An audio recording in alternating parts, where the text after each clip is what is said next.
T20 world cup సెమీఫైనల్లో ఒక చారిత్రాత్మక ప్రదర్శన. అసలు ఇలాంటి విధ్వంసం చూస్తామని ఎవ్వరూ ఊహించి ఉండరు. ఇది కేవలం గెలుపు కాదు, ఇదొక స్టేట్మెంట్.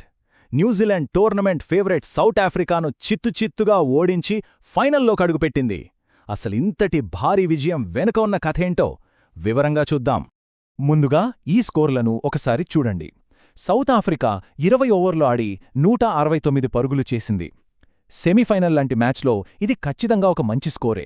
కానీ న్యూజిలాండ్ ఆ టార్గెట్ను కేవలం 12.5 ఓవర్లలో, అంటే ఇంకా 43 బంతులు మిగిలి ఉండగానే ఛేదించేసింది. అది ఒక్క వికెట్ మాత్రమే కోల్పోయి. నమ్మశక్యంగా లేదు కదూ. అందుకే అంటున్నాను, ఇది కేవలం గెలుపు కాదు. ఫైనల్కు రాబోయే ప్రత్యర్థి ఎవరైనా సరే వాళ్లకిది ఒక గట్టి హెచ్చరిక. న్యూజిలాండ్ తమ ఉద్దేశాన్ని, తమ సత్తాని ప్రపంచానికి చాలా గట్టిగా చాటి చెప్పింది. ఇది మామూలు మ్యాచ్ కాదు. T20 world cup semi-final. ఫైనల్లో చోటు కోసం జరుగుతున్న యుద్ధం. విపరీతమైన ఒత్తిడి. ఈ టోర్నమెంట్లో అద్భుతంగా ఆడుతూ వచ్చిన సౌత్ ఆఫ్రికా ఫేవరెట్గా బరిలోకి దిగింది. కానీ కివీస్ ప్లాన్స్ మాత్రం వేరేలా ఉన్నాయి. సరే, ముందుగా సౌత్ ఆఫ్రికా ఇన్నింగ్స్ వైపు చూద్దాం. వాళ్ల కథ కాస్త భిన్నంగా సాగింది. ఆరంభంలో తడబాటుతో మొదలై చివరికి ఒకే ఒక్క ఆటగాడి వీరోచిత పోరాటంతో ఒక గౌరవప్రదమైన స్కోరుకు చేరింది. న్యూజిలాండ్ బౌలర్లు మొదటి బంతి నుంచే కట్టుదిట్టంగా బౌలింగ్ చేసి విపరీతమైన ఒత్తిడి పెంచారు. దాని ఫలితమే సౌత్ ఆఫ్రికా టాప్ ఆర్డర్ బ్యాటర్లు పూర్తిగా విఫలమవడం. కీలక ఆటగాళ్లెవరూ క్రీజ్లో నిలబడలేకపోయారు. ఫుల్ ఫామ్లో ఉన్న అనుభవజ్ఞుడైన క్వింటెన్ డీకాక్ కేవలం 10 పరుగులకే వెనుదిరిగాడు. ఇది సౌత్ ఆఫ్రికాకు పడిన మొదటి అతిపెద్ద దెబ్బ. ఇక కెప్టెన్ ఐడెన్ మార్క్రమ్ కూడా ఎక్కువసేపు నిలవలేకపోయాడు. కేవలం 18 పరుగులకే పరిమితం కావడంతో సౌత్ ఆఫ్రికా టాప్ ఆర్డర్ పతనం దాదాపుగా పూర్తయినట్టే అనిపించింది. టాప్ ఆర్డర్ మొత్తం కుప్పకూలినప్పుడు ఇన్నింగ్స్ను మలుపు తిప్పడానికి ఒక హీరో ముందుకొచ్చాడు. ఆ జట్టును నిలబెట్టే ప్రయత్నం చేశాడు. అతనే మార్కో జాన్సన్. అసలు ఏం ఇన్నింగ్స్ ఆడాడండి. ఒక దశలో 150 అయినా కష్టమేమో అనుకున్న టైంలో కేవలం 30 బంతుల్లో 55 పరుగుల మెరుపు ఇన్నింగ్స్ ఆడాడు. అతని వల్లే సౌత్ ఆఫ్రికాకు పోరాడటానికి ఒక మంచి స్కోరు దక్కింది. ఇక న్యూజిలాండ్ చేజింగ్ మొదలైంది. చేజింగ్ అనడం కన్నా విధ్వంసం అనడం కరెక్టేమో. సౌత్ ఆఫ్రికా బౌలర్లకు అసలు మాత్రం అవకాశం ఇవ్వలేదు. ఈ పవర్ ప్లే పోలిక ఒక్కటి చాలు మ్యాచ్ ఎలా సాగిందో చెప్పటానికి. సౌత్ ఆఫ్రికా మొదటి 6 ఓవర్లలో 2 వికెట్లకు 45 పరుగులు చేస్తే, అదే న్యూజిలాండ్ ఒక్క వికెట్ కూడా నష్టపోకుండా 70 పరుగులు చేసింది. అక్కడే మ్యాచ్ పూర్తిగా కివీస్ చేతుల్లోకి వెళ్ళిపోయింది. వారి దూకుడు మానసికంగా, స్కోర్బోర్డ్ పరంగా సౌత్ ఆఫ్రికాను పూర్తిగా వెనక్కి నెట్టేసింది.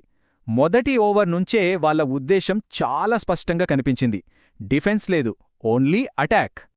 ఇక ఈ విధ్వంసానికి అసలు సూత్రధారి ఫిన్ ఆలెన్. అతని ఇన్నింగ్స్ గురించి ఎంత మాట్లాడినా తక్కువే. ఇది టీ20 వరల్డ్ కప్ చరిత్రలోనే చిరస్థాయిగా నిలిచిపోయే ఒక అద్భుతమైన ప్రదర్శన.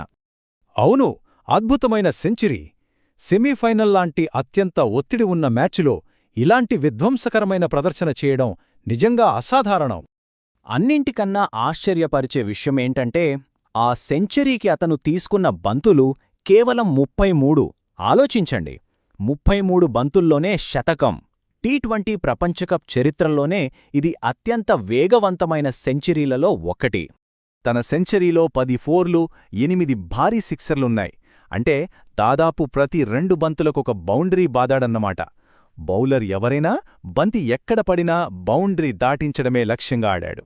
అయితే అలన్ విజృంభణకు టిమ్ సీఫర్ట్ నుండి కూడా అద్భుతమైన సహకారం అందింది. అతను కూడా కేవలం 33 బంతుల్లో 58 పరుగులు చేసి కీలక భాగస్వామ్యం నెలకొల్పాడు. ఇక చివరగా రచిన్ రవీంద్ర ప్రశాంతంగా వచ్చి మ్యాచ్ను ముగించాడు. సరే, ఇంత భారీ విజయం వెనుక కారణాలేంటి?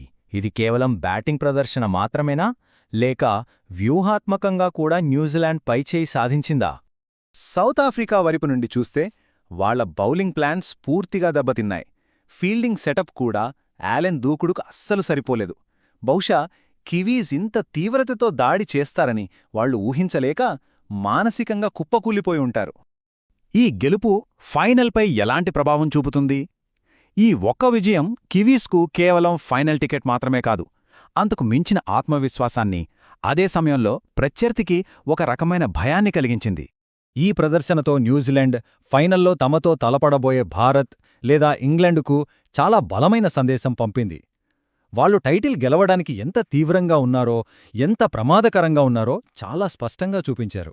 సెమీఫైనల్లో ఇలాంటి ఆధిపత్యం చూపిన తర్వాత ఫైనల్లో న్యూజిలాండ్ను ఆపడం ఎవరికైనా సాధ్యమేనా? ఈ ఫామ్తో వాళ్లు ఖచ్చితంగా టైటిల్ గెలుస్తారా? ఈ విషయంపై క్రికెట్ అభిమానులు ఏమనుకుంటున్నారో చూడాలి. దీనిపై మీ అభిప్రాయాలను కామెంట్లలో పంచుకోండి. మరిన్ని క్రికెట్ అప్డేట్ల కోసం లైక్, షేర్ మరియు సబ్స్క్రైబ్ చేయండి.